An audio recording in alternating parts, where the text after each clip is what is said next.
El asesinato de Ramón Novarro. La verdad que Hollywood ocultó. Quédate, porque la historia que estás a punto de escuchar tiene varias capas. Hay algo que ocurrió en la madrugada del 31 de octubre de 1968 en una casa de Laurel Canyon, en Hollywood, que el ama de llaves encontró a la mañana siguiente y que la dejó sin palabras. Muebles volcados, señales de violencia en varias habitaciones, y en el dormitorio principal, un hombre de 69 años, atado con un cable eléctrico, con la cara destrozada. Ese hombre había sido una de las mayores estrellas del cine mudo americano, el primer actor latinoamericano en triunfar en Hollywood. Un hombre que ganó más dinero para la MGM que cualquier otro actor de su época, excepto Joan Crawford. Y cuando la noticia de su muerte llegó a los periódicos, Hollywood hizo algo que resultaba profundamente revelador. En lugar de hablar de su carrera, la prensa habló de su vida privada, de la vida que había ocultado durante décadas con la meticulosidad de alguien que sabe perfectamente que ese secreto, si salía a la luz, podía destruirlo todo. Y hay algo que sus asesinos dejaron escrito en el espejo del baño antes de marcharse, que dice todo lo que necesitas saber sobre por qué murió así. Quédate, porque la historia de Ramón Novarro no es solo la historia de un asesinato. Es la historia de un Hollywood que construyó una mentira y luego permitió que esa mentira matara a quien la llevaba dentro. La mañana del 31 de octubre de 1968, cuando el ama de llaves llegó a la casa de Laurel Canyon Boulevard, número 3110, y encontró lo que encontró, la primera reacción de Hollywood fue el silencio. El tipo de silencio que no es ausencia de palabras, sino ausencia de honestidad.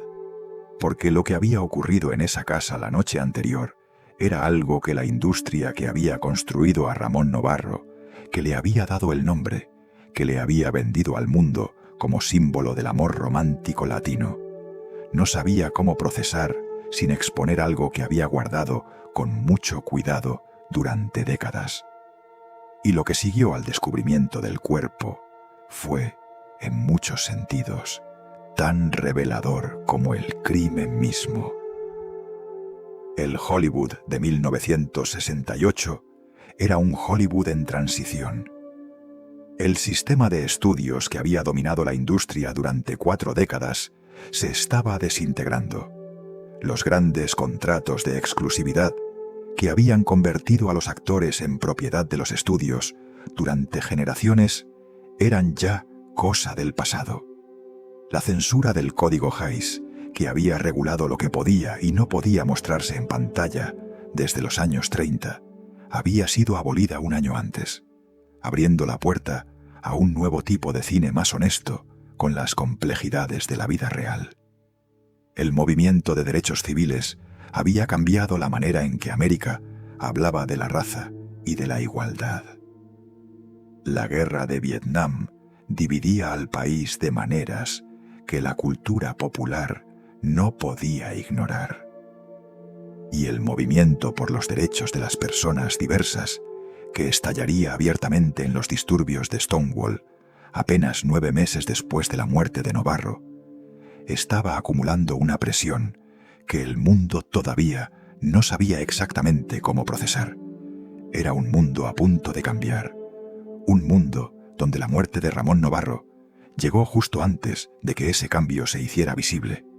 Y esa coincidencia, morir en octubre de 1968, cuando en junio de 1969 todo cambiaría, es quizás el detalle más cruel de toda esta historia.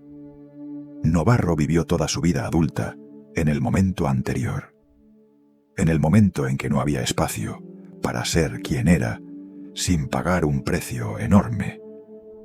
Y cuando ese momento estaba a punto de terminar, cuando el mundo estaba a 9 meses de comenzar a ser diferente, él ya no estaba para verlo.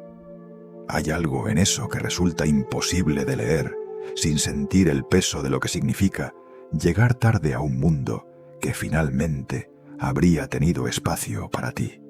La historia de Ramón Novarro es también la historia de un mundo que tardó demasiado en estar listo para las personas que vivían en él. Ese retraso tuvo consecuencias que no pueden medirse solo en términos de vidas individuales, sino en términos de lo que se perdió, lo que se destruyó, lo que nunca pudo ser, porque el momento llegó demasiado tarde. En ese Hollywood de transición, la muerte de Ramón Novarro representaba algo incómodo.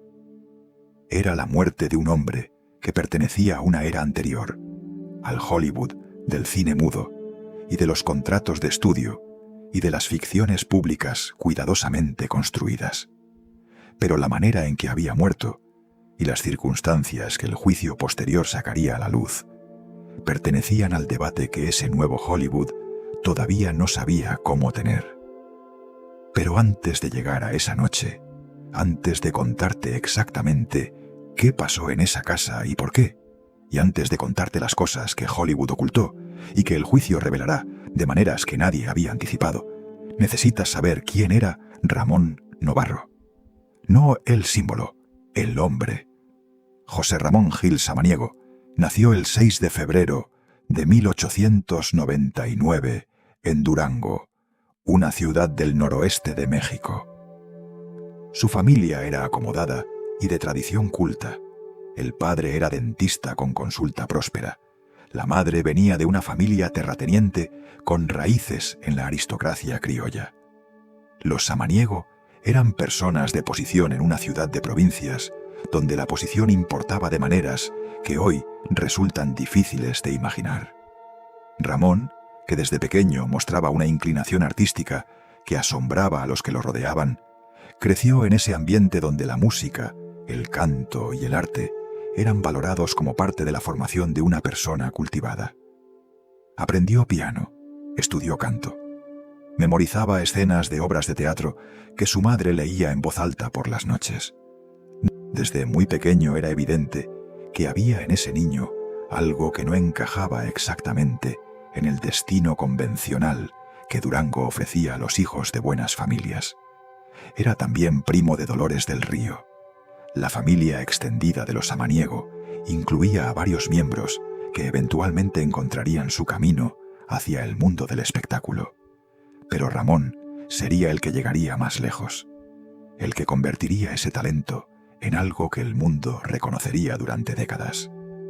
Dolores del Río llegaría también a Hollywood y construiría una carrera extraordinaria, pero llegaría después y de manera diferente. Ramón fue el primero, el que cruzó la frontera siendo casi un niño y construyó desde cero algo que nadie en esa familia había construido antes. Pero en 1913, cuando Ramón tenía 14 años, la Revolución Mexicana, que llevaba ya años sacudiendo el país, llegó demasiado cerca de Durango para que la familia pudiera ignorarla. La violencia de la Revolución no discriminaba entre familias de posición y familias humildes cuando llegaba a un lugar. Quemaba, saqueaba, mataba. Los Samaniego tomaron la decisión que tomaron muchas familias mexicanas de posición en esa época: emigrar a los Estados Unidos. A Los Ángeles específicamente, donde ya había una comunidad de mexicanos que habían huido de la Revolución y donde la posibilidad de construir algo nuevo era al menos imaginable. Cruzaron la frontera y llegaron a una ciudad que en 1913 estaba todavía construyendo su identidad como capital del cine mundial. Hollywood era un lugar en ebullición. Los estudios crecían, las producciones se volvían más ambiciosas, el negocio del entretenimiento se transformaba a una velocidad que hacía que todo fuera posible para quien llegara en el momento correcto, con las capacidades correctas.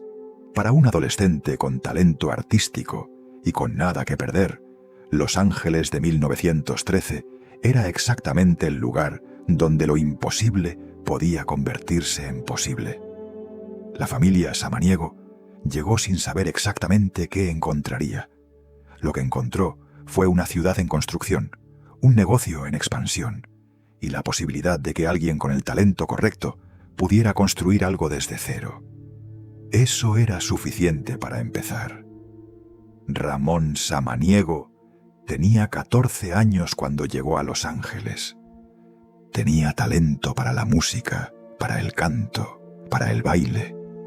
Tenía también una belleza que la cámara procesaría de una manera que ningún texto puede describir completamente. Una combinación de rasgos que eran a la vez masculinos y delicados, que resultaban amenazantes y vulnerables al mismo tiempo, que hacían que la cámara lo buscase y que el espectador, viendo su imagen en pantalla, sintiera algo que no siempre podía articular, pero que reconocía como atracción. Esa presencia fotográfica no se fabrica, se tiene o no se tiene. Ramón Samaniego la tenía de una manera que los directores que trabajaron con él en sus primeros años reconocieron inmediatamente. En los primeros años en Los Ángeles, Ramón trabajó en lo que pudo. Fue mesero cantante en restaurantes de la ciudad. Fue bailarín en pequeños espectáculos de vodevil, donde el salario era mínimo, pero la exposición era real. Fue extra en producciones cinematográficas, apareciendo en los créditos bajo su nombre real o bajo ningún nombre en absoluto. Eran los años del cine mudo temprano, cuando los estudios producían cortometrajes a una velocidad industrial, y cuando cualquiera que supiera moverse delante de una cámara tenía al menos alguna posibilidad de conseguir algo de trabajo. La competencia era feroz.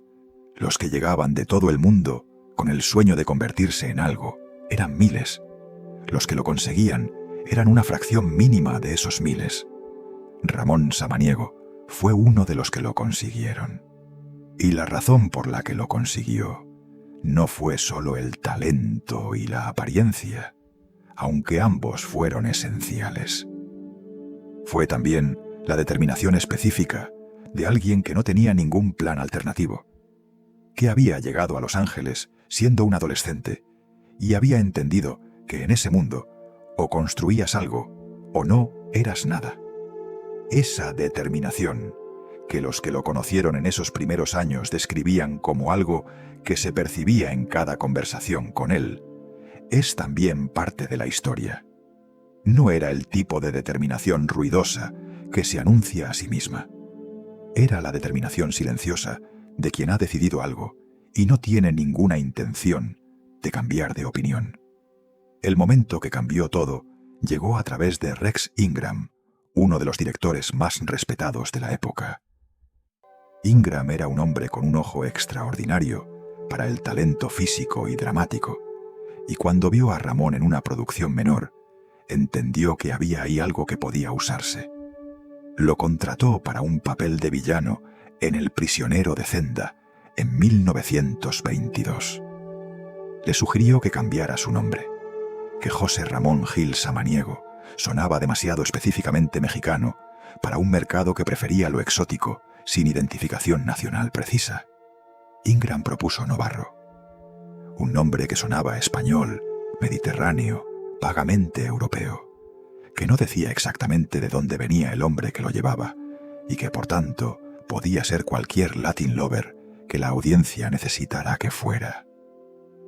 Esta decisión, que en términos prácticos fue una estrategia de mercado, tenía también una dimensión más profunda.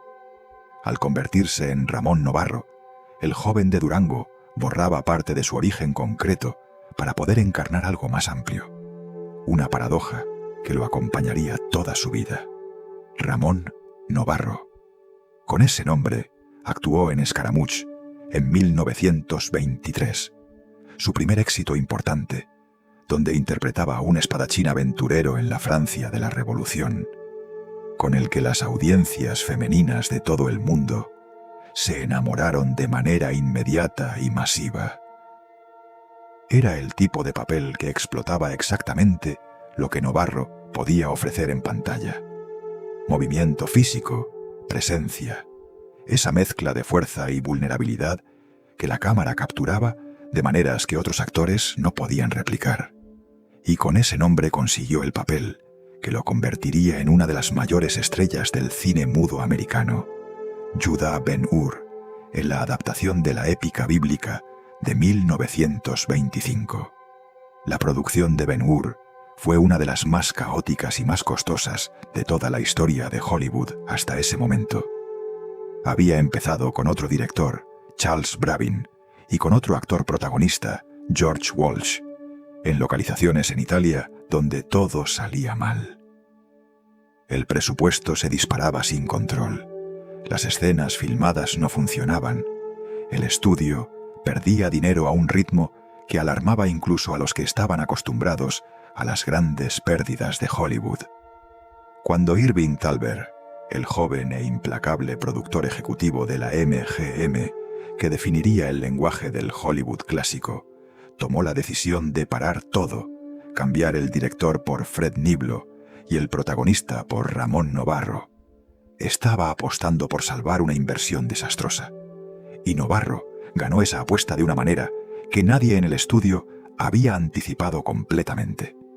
Ben-Hur se estrenó en 1925 y fue un éxito colosal en términos de espectáculo y de impacto en la audiencia.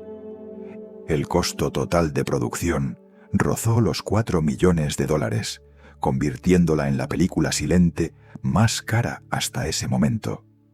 La carrera de cuadrigas, que Niblo filmó con decenas de cámaras y con una escala de extras y de animales que el cine americano raramente había intentado, se convirtió en uno de los momentos más famosos de toda la historia del cine.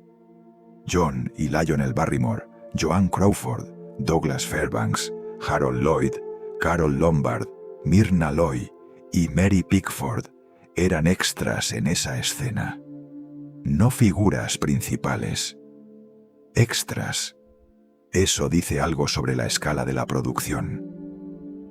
Y Ramón Novarro, que interpretaba a Judá Ben-Hur con una combinación de fuerza física y vulnerabilidad emocional que la cámara capturaba con una precisión extraordinaria, se convirtió de la noche a la mañana en una estrella de primer orden. Los vestuarios de la película, intencionalmente reveladores para mostrar el cuerpo de Novarro, causaron una sensación que hoy solo puede entenderse en el contexto de una época en que ese tipo de exhibición era extraordinariamente inusual en la pantalla grande. La MGM subió su salario a $10,000 por semana después de ver el correo de admiradoras que llegaba. Era una cantidad que en los años 20 representaba una fortuna inimaginable para la mayoría de las personas. Y Novarro, que venía de una familia que había perdido su posición con la revolución y que había llegado a Los Ángeles siendo un adolescente sin nada, se convirtió en uno de los hombres más ricos de Hollywood. Con la muerte de Rudolph Valentino en agosto de 1926, Ramón Novarro heredó el título no oficial de Latin Lover del cine americano. Valentino y Novarro apenas se conocían personalmente, a pesar de lo que la prensa insinuaba sobre una rivalidad entre ellos. Pero la maquinaria del marketing de Hollywood necesitaba una narrativa, y la narrativa era que Novarro era el sucesor natural del ídolo italiano que había muerto demasiado joven. La prensa lo adoptó. Las audiencias también.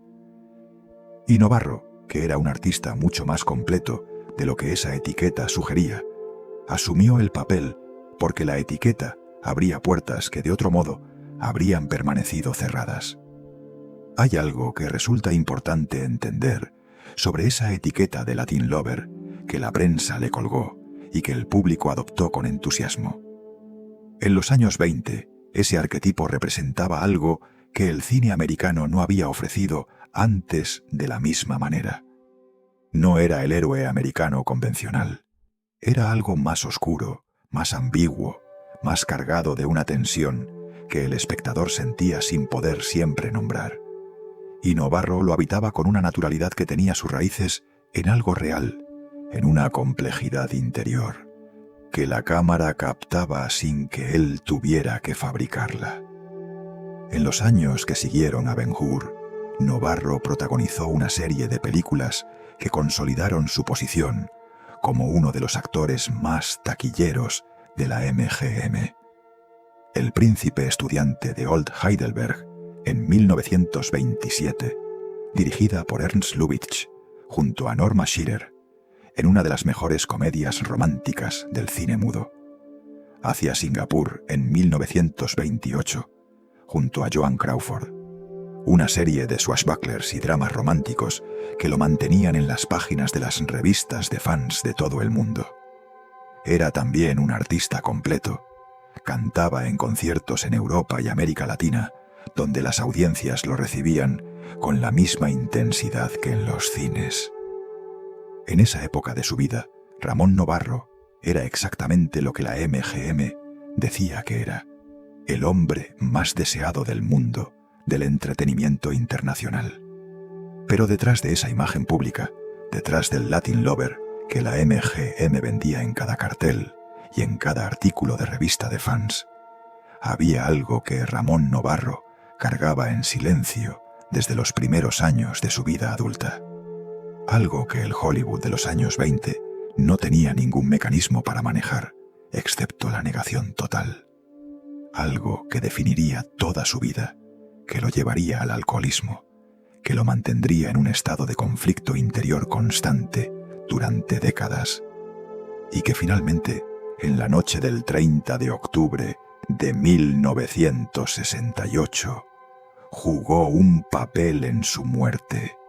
Ramón Novarro era un hombre que amaba a otros hombres.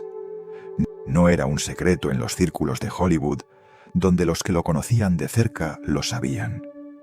Era un secreto en el sentido de que nunca se nombraba públicamente, de que la maquinaria del estudio trabajaba activamente para que nunca se nombrara, y de que el propio Novarro pagaba un precio psicológico enorme por mantener esa separación entre quien era en privado y quien debía ser en público. El Hollywood de los años 20 y 30 era un lugar que toleraba esa realidad dentro de determinados círculos privados, siempre y cuando permaneciera completamente invisible para el público general. Los estudios tenían mecanismos elaborados para gestionar esa invisibilidad. Contratos que incluían cláusulas morales, publicistas que construían relaciones ficticias con actrices para alimentar a la prensa del corazón, y la amenaza siempre presente de que una revelación pública podría destruir una carrera de la noche a la mañana. No era una amenaza teórica. Había ocurrido. El destino de actores y actrices que habían visto sus carreras destruidas por revelaciones sobre su vida privada era conocido en la industria con la precisión de un aviso permanente. Louis B. Mayer, el jefe de la MGM, propuso a Novarro en algún momento de su carrera que contrajera un matrimonio de conveniencia. Un matrimonio lavanda, como se llamaba en la época a ese tipo de arreglos. Una actriz dispuesta a colaborar, que se casaría con un actor de esa condición, para crear la apariencia de una vida convencional que el sistema exigía. Rock Hudson lo haría años después, con un grado de eficacia que protegió su imagen pública durante décadas y que solo se resquebrajó cuando la enfermedad lo hizo imposible de ocultar. Muchos otros también. El matrimonio lavanda no era una solución perfecta, pero era la única que el sistema ofrecía.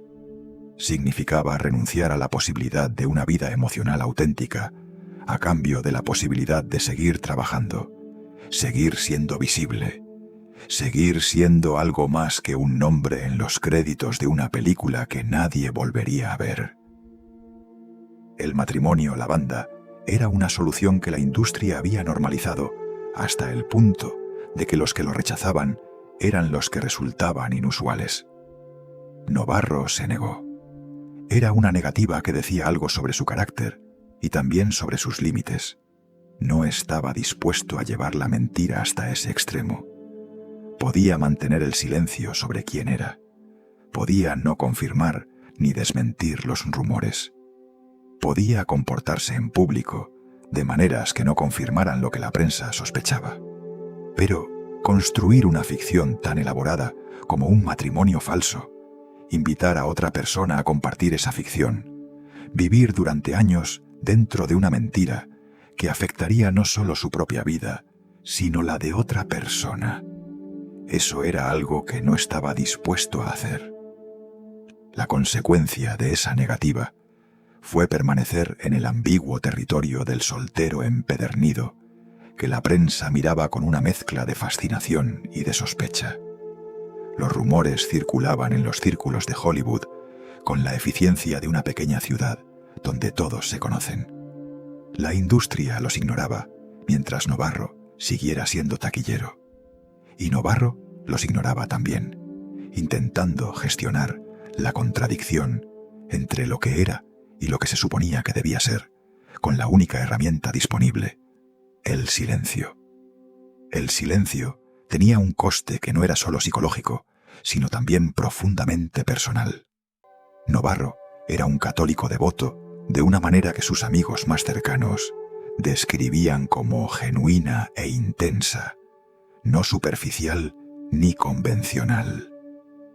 La fe era para él algo real, algo que estructuraba su manera de ver el mundo y de evaluar sus propias acciones. Y la fe católica de la primera mitad del siglo XX no tenía ningún espacio conceptual donde colocar esa identidad que no fuera el pecado. No había teología de reconciliación disponible, no había comunidades de fe que ofrecieran un espacio donde esa identidad y la fe cristiana pudieran coexistir sin destruirse mutuamente. Era una contradicción que no tenía salida dentro de los marcos que la época ofrecía. Y lo que hace esa contradicción especialmente difícil de entender desde la distancia del tiempo es que Novarro no era un hombre que tomara su fe a la ligera. No era el tipo de creyente que asiste a la misa del domingo por costumbre familiar y no piensa en ello durante el resto de la semana. Era alguien para quien la fe estructuraba la manera de ver el mundo, de evaluar sus propias decisiones, de encontrar sentido en las circunstancias más difíciles. Y esa fe, que en tantos otros aspectos de su vida le daba fuerza, era también la fuente de una condena que no podía resolver. La contradicción entre lo que Novarro sentía y lo que su fe le decía que debía sentir no se resolvió nunca. Lo acompañó durante toda su vida adulta. Y el alcoholismo, que comenzó en los años de su mayor éxito y que fue aumentando progresivamente con el declive de la carrera, es inseparable de esa contradicción. El alcohol no resuelve nada, pero amortigua temporalmente el peso de lo que no tiene resolución. Y para alguien que llevaba décadas sin poder ser completamente quien era en ningún espacio que no fuera completamente privado, ese alivio temporal tenía un valor que resultaba difícil resistir. Sus relaciones amorosas fueron necesariamente secretas. Con el compositor Harry Partch, en los primeros años de la década de los 20, una relación que Partch describiría años después, en términos que dejan claro que fue algo genuino y significativo para ambos, que terminó cuando Novarro alcanzó el estrellato y el escrutinio público se volvió demasiado intenso para poder mantener ninguna relación visible. Con Herbert Howe, el periodista y publicista que cubría Hollywood y que conocía a Novarro desde adentro, precisamente porque era la persona encargada de construir su imagen pública hacia afuera. Con Noel Sullivan, un mecenas de las artes de San Francisco, que mantenía una discreción absoluta sobre su vida privada y que era uno de los pocos espacios donde Novarro podía ser alguien más parecido a quien era en realidad. Relaciones que existieron en los márgenes del mundo público de Novarro, que sus biógrafos posteriores han reconstruido con paciencia a partir de cartas, de testimonios, de los registros fragmentarios que dejan las vidas que se viven en el espacio entre lo que puede nombrarse y lo que no puede, y que durante décadas nadie en Hollywood nombró, porque nombrarlas habría tenido consecuencias que nadie quería gestionar. El tránsito al cine sonoro fue el otro gran desafío de la carrera de Novarro. Cuando los estudios comenzaron a producir películas con sonido a finales de los años 20, muchos actores del cine mudo, cuyas voces no correspondían a la imagen que el público había construido de ellos, sufrieron el final abrupto de sus carreras. Era el famoso fenómeno que Hollywood comentaría durante décadas. Las grandes estrellas silentes que abrían la boca cuando el micrófono estaba encendido y cuya voz resultaba ser tan inadecuada para sus personajes que el público simplemente no podía creerlo. El escándalo de las voces que no correspondían a las caras fue uno de los momentos más dramáticos de la historia de la industria. Novarro tenía una ventaja que otros no tenían. Era también cantante.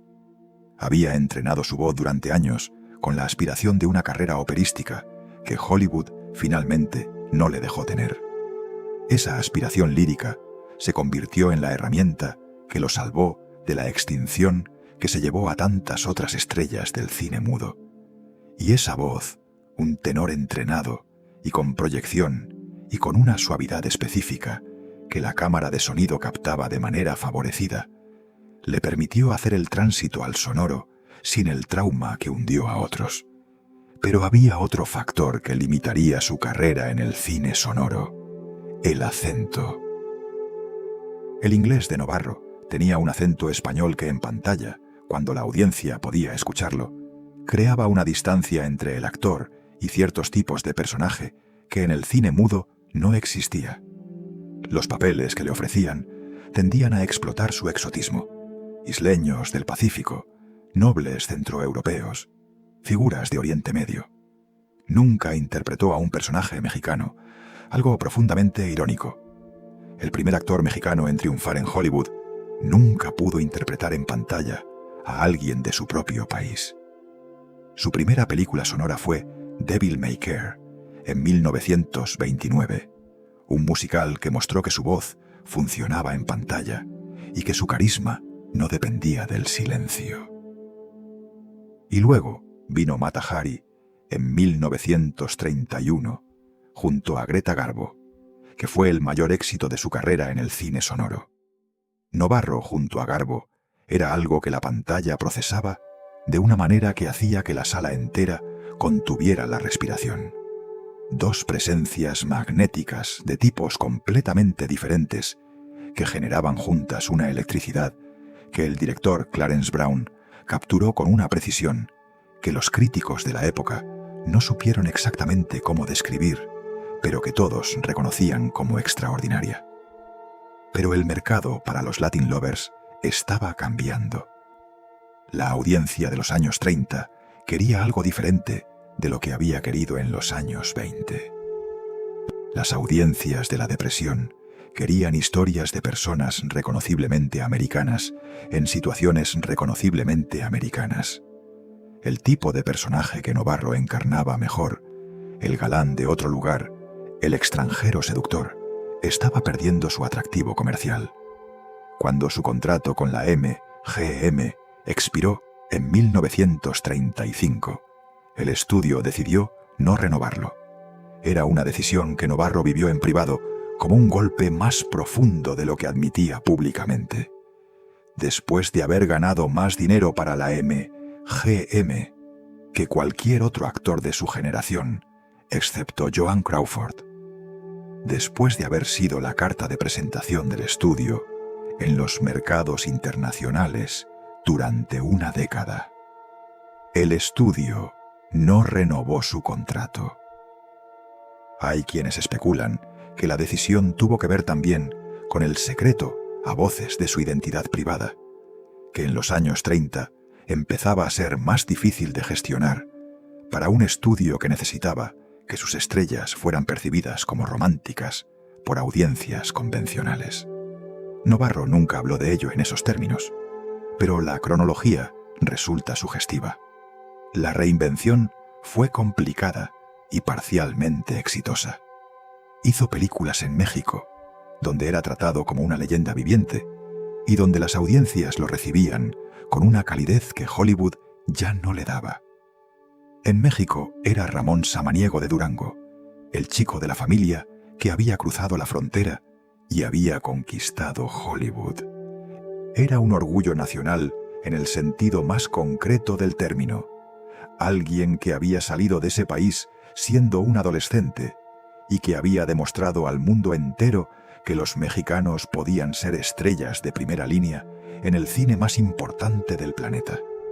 Esa identidad, que en Hollywood siempre había sido algo que gestionar y disimular con cuidado, en México era exactamente el centro de su valor, la razón principal de su importancia para las audiencias que lo recibían.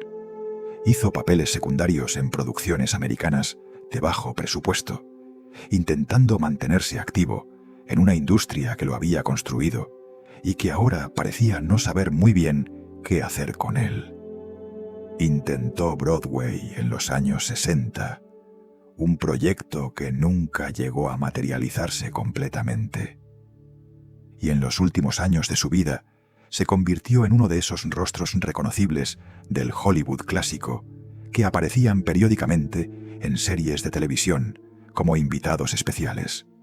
Bonanza, Dr. Kildare, Combat, The Wild Wild West, The High Chaparral.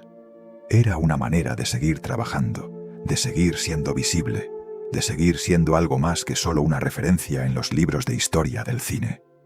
La casa que habitaba en esos últimos años era una versión reducida de las mansiones que había tenido en sus años de gloria. La Samuel Novarro House, el diseño espectacular de Lloyd Wright, hijo de Frank Lloyd Wright, que Novarro había obtenido como compensación cuando fue estafado por el administrador de su fortuna en los años 20, seguía siendo un lugar notable. Una casa con personalidad y con historia. Una casa donde las paredes, si pudieran hablar, contarían décadas de un Hollywood que ya no existía exactamente como había existido. Las fotografías que colgaban en las paredes eran de otro tiempo. Ben-Hur, Mata Hari, el príncipe estudiante, los años dorados en blanco y negro, que seguían siendo más reales que el presente. Su último papel televisivo fue en The High Chaparral, en 1968. Grabó el episodio pocas semanas antes de su fallecimiento. En la pantalla seguía teniendo esa presencia, más mayor, más gastado por los años y por el alcohol, pero con algo que permanecía inalterado en la manera en que la cámara lo encontraba. Los actores que trabajaron con él en ese último episodio dijeron después que en el set había algo especial en la manera en que Novarro habitaba cada escena, algo que hacía que los demás actores prestaran atención, incluso cuando no era su turno de actuar. Algunas presencias no se apagan, aunque el mundo haya dejado de mirarlas con la misma intensidad. Y aquí llegamos al mes de octubre de 1968. Y hay algo que hay que entender con claridad para que el resto de la historia tenga sentido completo. La vida privada de Novarro en esos años finales. La vida que Hollywood nunca quiso nombrar y que el juicio posterior obligó a nombrar de maneras que a nadie en la industria le resultaron cómodas. Ramón Novarro, en los últimos años de su vida, recurría a veces a los servicios de compañía masculina a través de agencias. Tenía 69 años. Vivía solo en la casa de Laurel Canyon. Los años del estrellato habían pasado hacía mucho tiempo. La fortuna que había acumulado en los años 20 y que luego había perdido en circunstancias que no pudo controlar completamente, se había convertido en algo más modesto, suficiente para vivir pero no para el nivel de la época dorada. El alcoholismo, consecuencia de décadas de conflicto entre lo que era y lo que se suponía que debía ser, había dejado su huella en su cuerpo y en su estado de ánimo.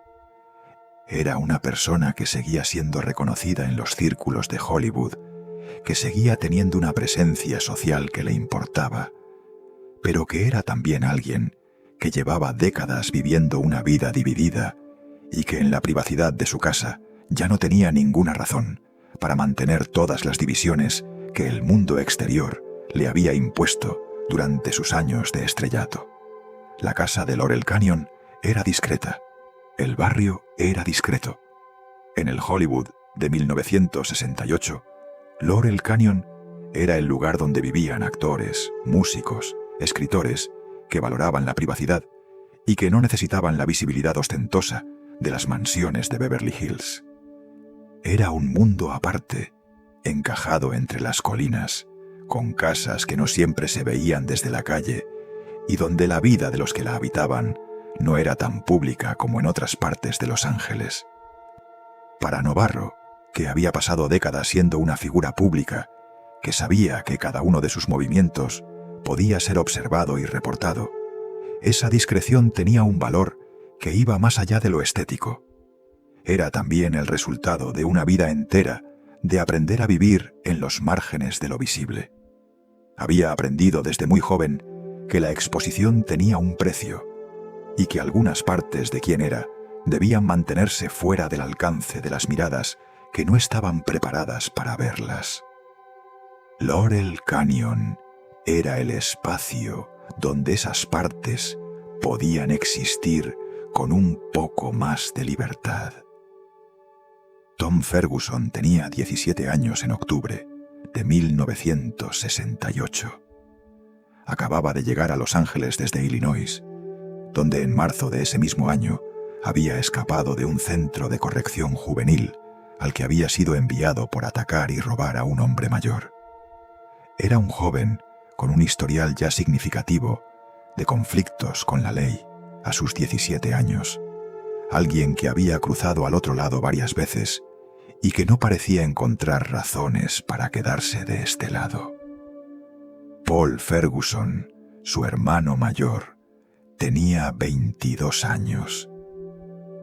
Los dos hermanos habían llegado a Los Ángeles desde Chicago sin un plan muy definido, buscando algo que ninguno de los dos habría podido describir con precisión, pero que en su imaginación tenía que ver con dinero y con oportunidades que la ciudad debía ofrecer a quienes supieran aprovecharlas. Los dos hermanos obtuvieron el número de teléfono de Novarro a través de contactos que habían tenido acceso a él de maneras que el juicio no dejó completamente claras. Lo que sí quedó claro es que llamaron, que se presentaron como disponibles para proporcionar compañía, y que Novarro, que en la noche del 30 de octubre de 1968 estaba bebiendo, accedió a que vinieran. Lo que los hermanos Ferguson creían antes de llegar a la casa era que Novarro tenía una suma de $5,000 escondida en algún lugar de la propiedad. La información había llegado a ellos de manera distorsionada. Novarro había hablado, en alguna conversación con alguien de su entorno, de hacer obras de renovación en el salón de la casa por ese importe. Esa información, que tenía que ver con una reforma arquitectónica y no con dinero en efectivo, llegó a los Ferguson transformada en la idea de que el anciano actor tenía un fajo de $5,000 guardado en algún lugar de la propiedad. Los $5,000 no existían. En la casa de Laurel Canyon no había ninguna suma de dinero escondida. Cuando la policía hizo el inventario de lo que los agresores se llevaron esa noche, el total fue $20 del bolsillo del batín de Novarro. $20 por los que este hombre fue sometido a una experiencia que duró horas. Cuando los dos hermanos llegaron a la casa, la tarde transcurrió de una manera que tenía una normalidad aparente durante varias horas. Bebieron. Novarro les contó historias del Hollywood de su época, con la generosidad de alguien que recuerda ese mundo como el mejor tiempo de su vida, cuando era el hombre más admirado del mundo. Les mostró fotografías de Ben-Hur, de Greta Garbo, de las grandes producciones de los años 20 y 30.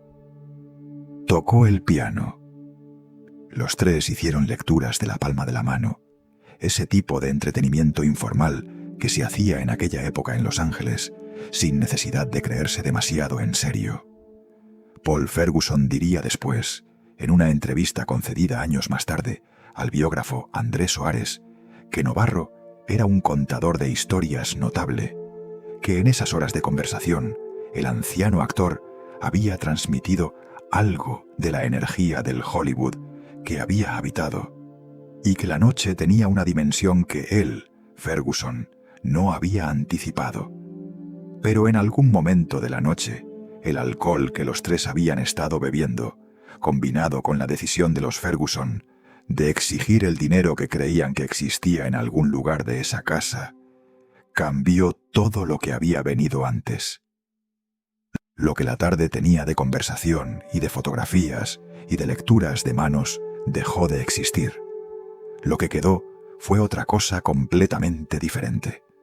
Lo que ocurrió a continuación fue documentado en el juicio con un nivel de detalle que resultaba insoportable para quienes lo escucharon en la sala. Los hermanos Ferguson exigieron el dinero. Novarro les dijo que no había tal dinero en la casa. No lo creyeron. Registraron la casa, buscando la caja fuerte, el escondite, el lugar donde un actor de Hollywood guardaría una fortuna en efectivo. No encontraron nada, porque no había nada que encontrar. Y entonces comenzó la agresión. Los hermanos Ferguson inmovilizaron a Novarro con un cable eléctrico, los pies y las manos juntos. Lo interrogaban sobre el dinero. Lo golpeaban cuando no daba las respuestas que querían.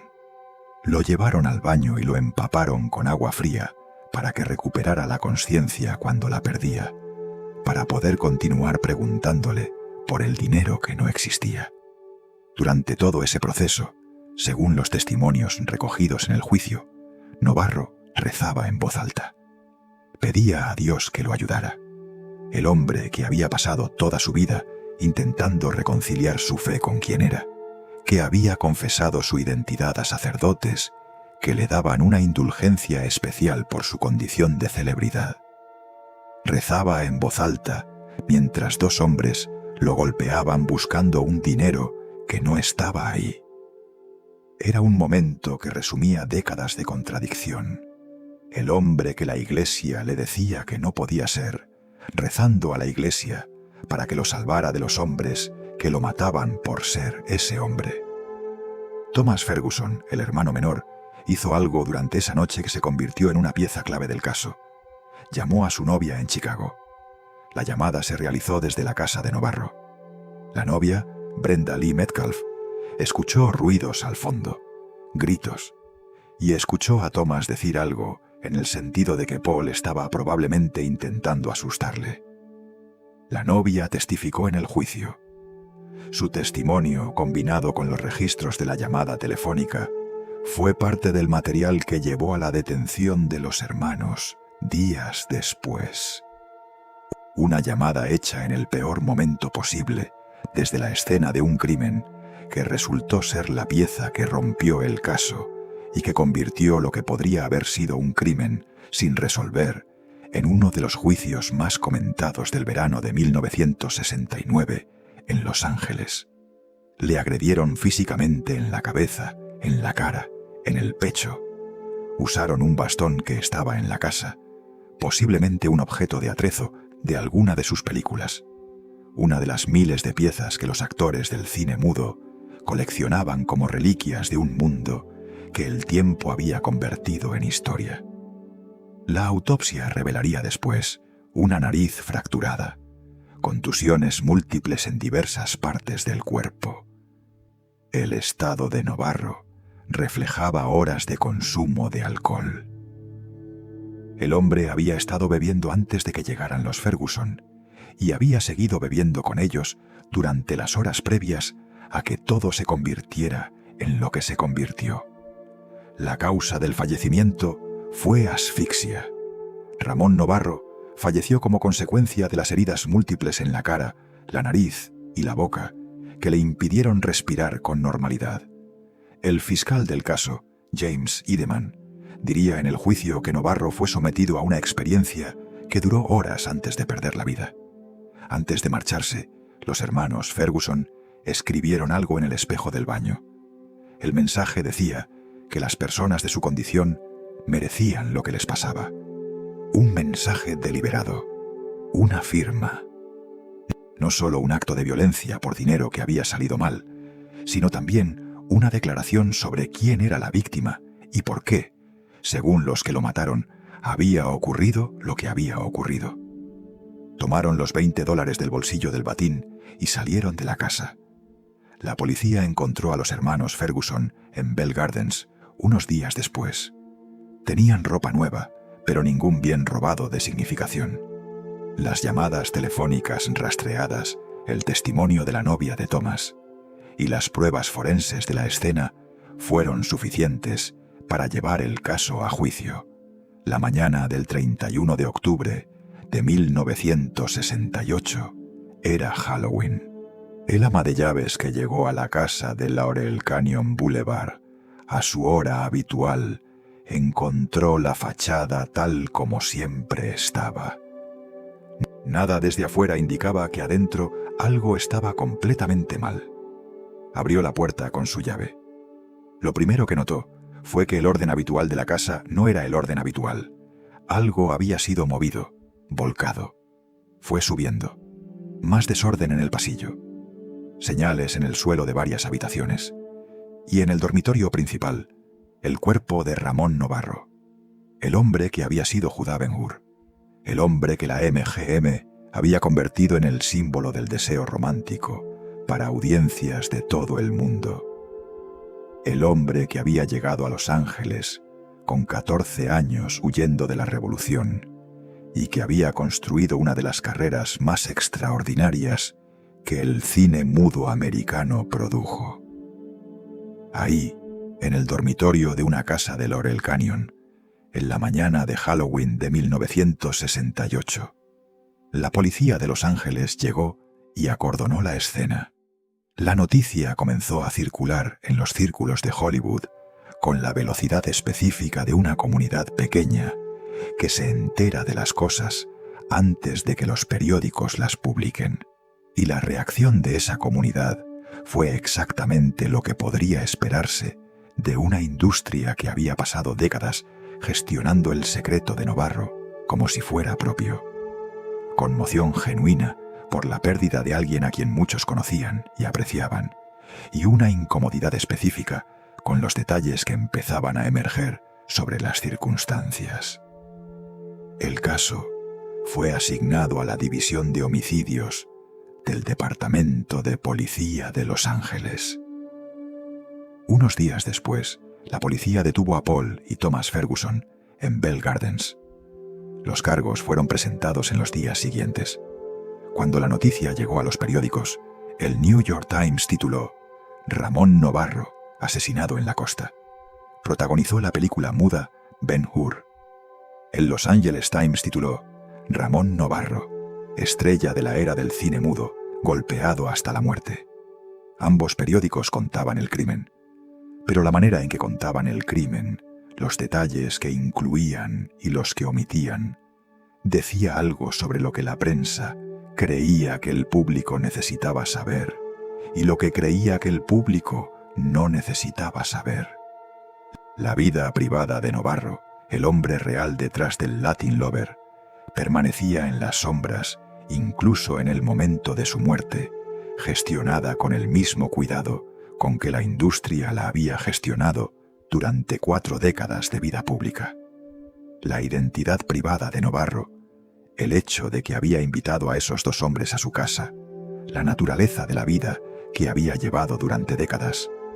Todo eso era información disponible, y algunos medios la contaron con el tono específico que la prensa de la época reservaba para este tipo de situaciones. Cuando el juicio comenzó en agosto de 1969, el tribunal lo sacó todo a la luz con una minuciosidad que Novarro, si hubiera podido verlo, habría encontrado devastadora. El juicio de los hermanos Ferguson se celebró en agosto de 1969, en los mismos días en que la prensa de Los Ángeles estaba cubriendo las consecuencias de los crímenes de la familia Manson. Era el verano más oscuro de la historia criminal de Los Ángeles, y el juicio de Novarro compitió por espacio en los periódicos con las revelaciones sobre Charles Manson. En ese contexto de horror generalizado, los detalles del caso de un anciano actor del cine mudo no ocuparon siempre el espacio que merecían en la portada de los periódicos. El nombre de Novarro quedó asociado para siempre con ese verano de 1969, el verano en que Los Ángeles pareció perder la fe en sí misma. El verano de Manson. El verano del juicio que reveló todo lo que la industria había preferido mantener en silencio sobre uno de sus propios iconos. Los hermanos Ferguson fueron juzgados en procesos separados que se celebraron simultáneamente. Ambos fueron declarados culpables de asesinato en primer grado. Ambos recibieron condenas de cadena perpetua. Pero en el juicio ocurrió algo que refleja con una claridad brutal el sistema de valores de la época. Ramón Novarro, la víctima, se convirtió en el sujeto de mayor escrutinio durante el proceso. Sus hábitos privados, su vida personal, el hecho de que contratara compañía, el hecho de que su identidad era la que era en un mundo que todavía clasificaba esa condición como un trastorno mental. La Asociación Americana de Psiquiatría no la eliminaría de su lista de trastornos hasta 1973, 4 años después del juicio.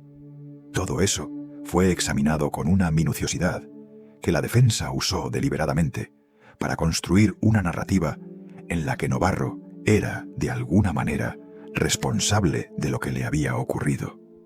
La estrategia era tan común en los juicios de crímenes contra personas de su condición en esa época que tenía un nombre: pánico ante lo desconocido. La idea de que la víctima había provocado la reacción violenta de sus agresores por el simple hecho de ser quien era y de desear lo que deseaba. Una lógica contaminada que el sistema judicial de la época aceptaba con una regularidad que resulta difícil de entender desde la distancia del tiempo. Paul Ferguson, en una carta que escribió al biógrafo de Novarro, Andrés Soares, años después de salir de prisión, explicó su versión. Cuando Novarro le mostró afecto, él reaccionó de manera violenta. Dijo que estaba demasiado bebido para controlarse, que sus valores más primitivos tomaron el control. Y después, no tenía nada que ver con Novarro. Todo tenía que ver con cómo me veía a mí mismo.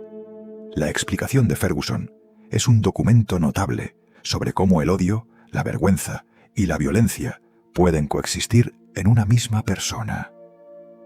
Pero también es una explicación que desplaza la responsabilidad del acto a la víctima, a una psicología de quien ya no podía defenderse, como si matar a alguien durante horas fuera una consecuencia comprensible de que ese alguien te hubiera mostrado afecto. Los dos hermanos Ferguson cumplieron sus condenas en San Quintín. Salieron en libertad condicional en los años 70, después de aproximadamente 6 o 7 años. La condena de cadena perpetua no significó cadena perpetua. Eso también es parte de la historia. Después de salir, Paul Ferguson enfrentó nuevos cargos y fue encarcelado varias veces más. En 1989 recibió una condena de 60 años en Missouri, donde cumplía condena cuando falleció en septiembre de 2018 a los 72 años. Pasó los últimos 30 años de su vida en la cárcel, no por lo que le hizo a Ramón Novarro, sino por lo que hizo después de haber sido liberado por ese crimen. Tom Ferguson, el hermano menor, tuvo también un historial posterior de problemas con la justicia. Falleció el 6 de marzo de 2005. Tenía 54 años.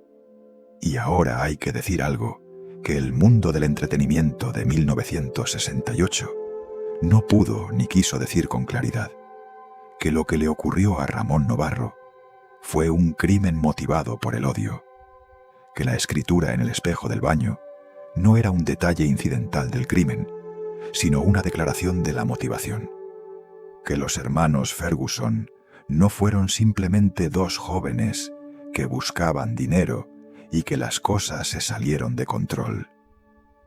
Fueron 2 hombres que agredieron durante horas a un anciano y lo dejaron sin vida, y que antes de marcharse escribieron en el espejo del baño un mensaje que decía que las personas como él merecían lo que les pasaba. Hay algo que también resulta necesario decir sobre la manera en que el crimen fue recordado en los años siguientes. En los años posteriores, los hermanos Ferguson recibieron cartas de admiradoras desde la cárcel. Truman Capote, el escritor, entrevistó a uno de ellos para un especial de televisión. Hubo artículos de revista y novelas de ficción basadas en sus vidas. Los agresores se convirtieron en figuras de cierto interés morboso para los medios, mientras que Ramón Novarro, la víctima, fue durante un tiempo más conocido por la manera en que falleció que por la carrera extraordinaria que había construido. Ese proceso, por el que la víctima de un crimen motivado por el odio se convierte en una figura de vergüenza, mientras los agresores acumulan cierta notoriedad, no fue un accidente.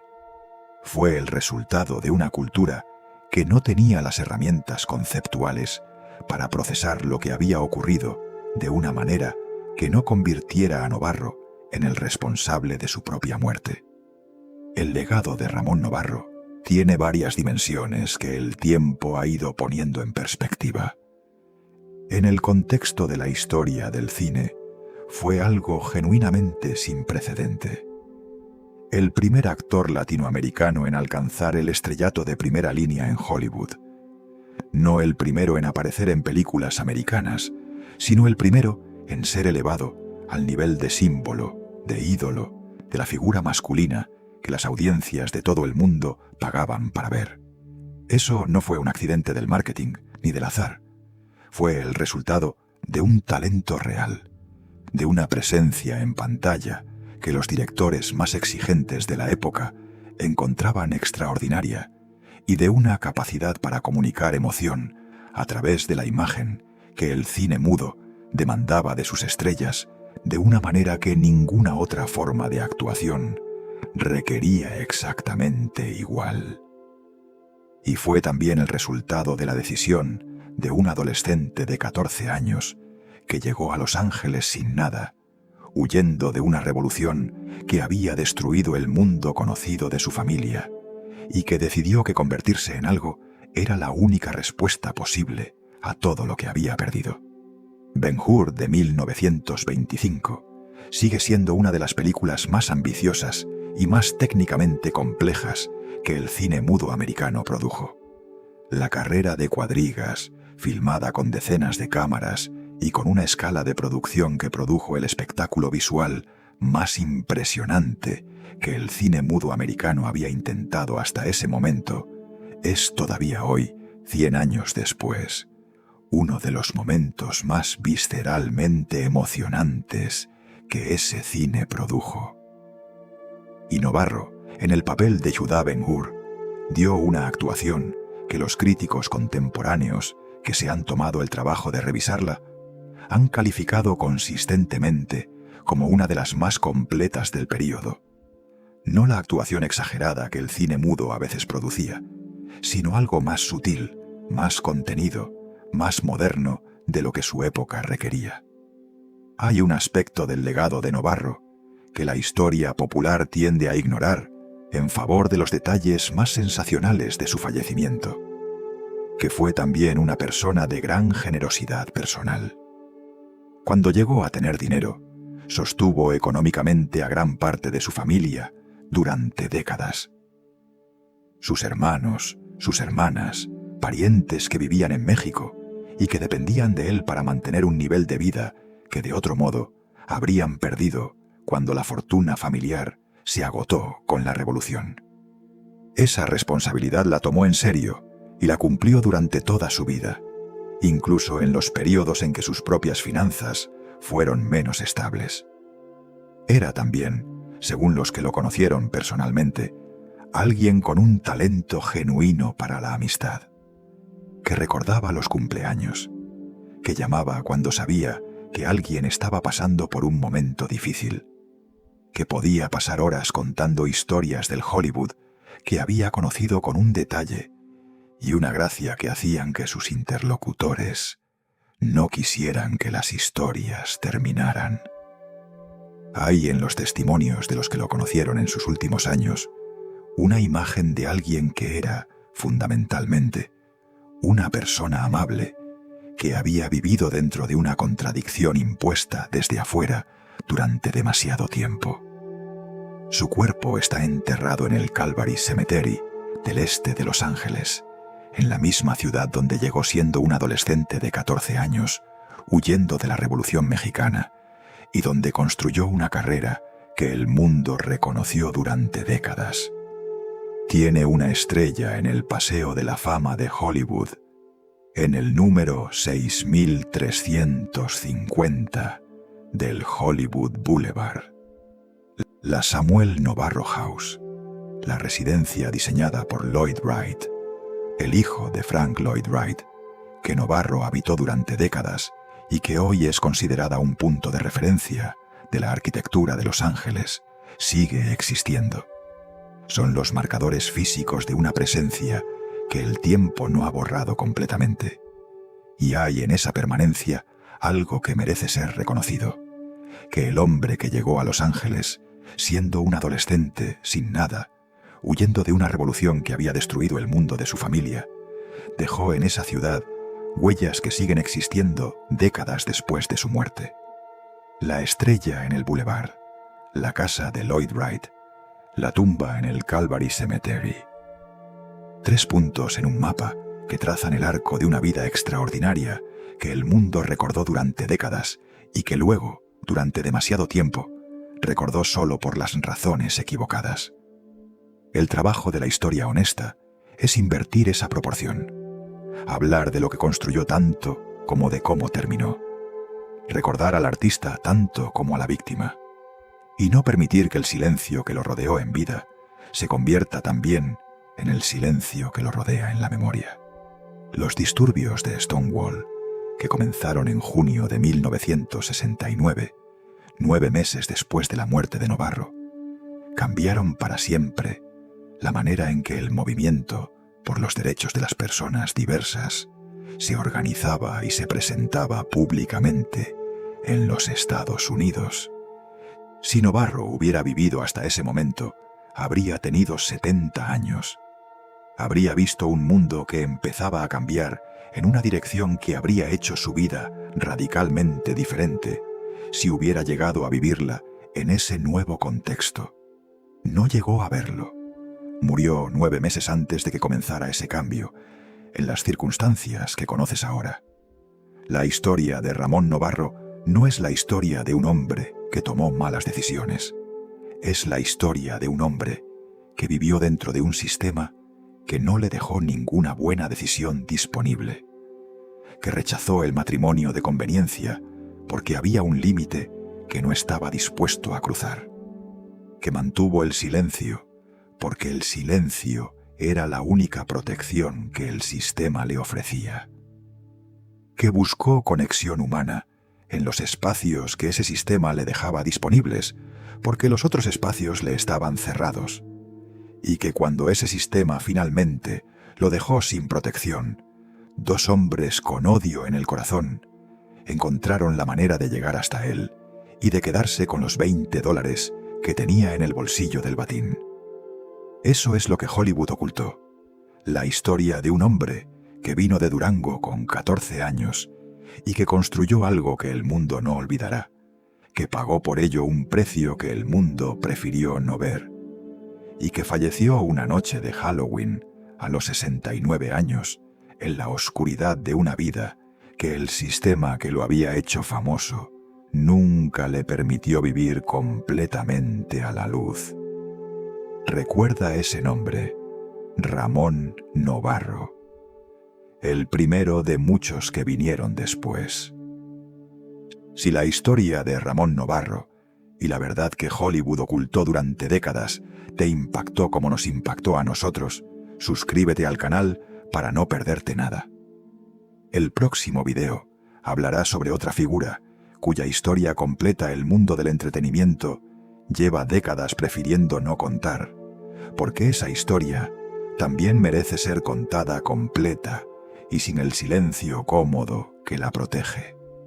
Hay algo que también resulta necesario decir sobre lo que Ramón Novarro representó históricamente, porque ese contexto es parte de lo que hace su historia importante más allá de los detalles del crimen.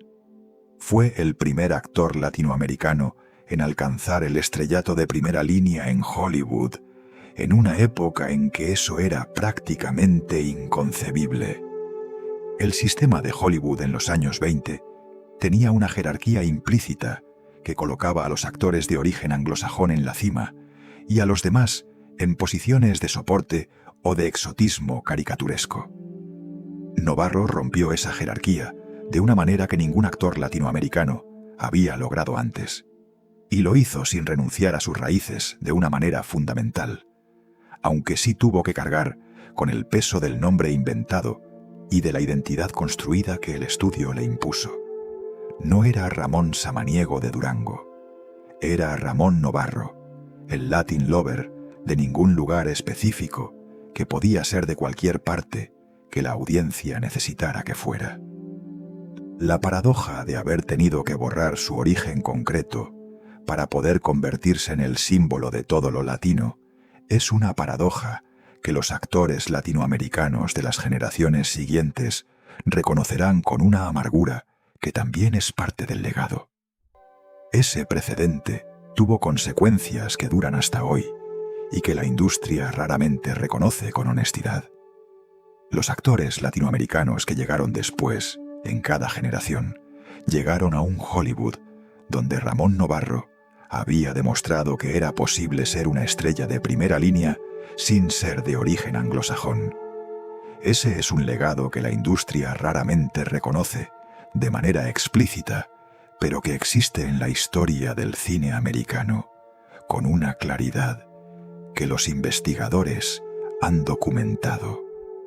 Cuando Anthony Quinn ganó su primer Oscar, cuando Ricardo Montalbán construyó una carrera de décadas, cuando Salma Hayek o Javier Bardem llegaron a los niveles que llegaron.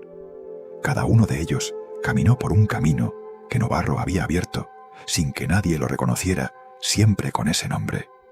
Y hay una última dimensión de su historia que merece ser dicha con claridad, porque conecta el principio y el final de una manera que no puede ignorarse.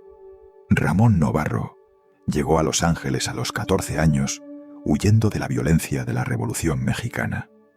Una violencia que no discriminaba, que destruía sin atender a la posición, ni al mérito, ni al talento. Construyó durante décadas algo extraordinario en una ciudad que no siempre lo quería exactamente tal y como era. Y en la noche del 30 de octubre de 1968, la violencia volvió a encontrarlo, en una casa de Laurel Canyon, en la misma ciudad donde había construido todo lo que había construido. El niño que huyó de la violencia no pudo huir de ella toda su vida. Eso es lo que Hollywood prefirió no contar. Y lo que ahora ya sabes.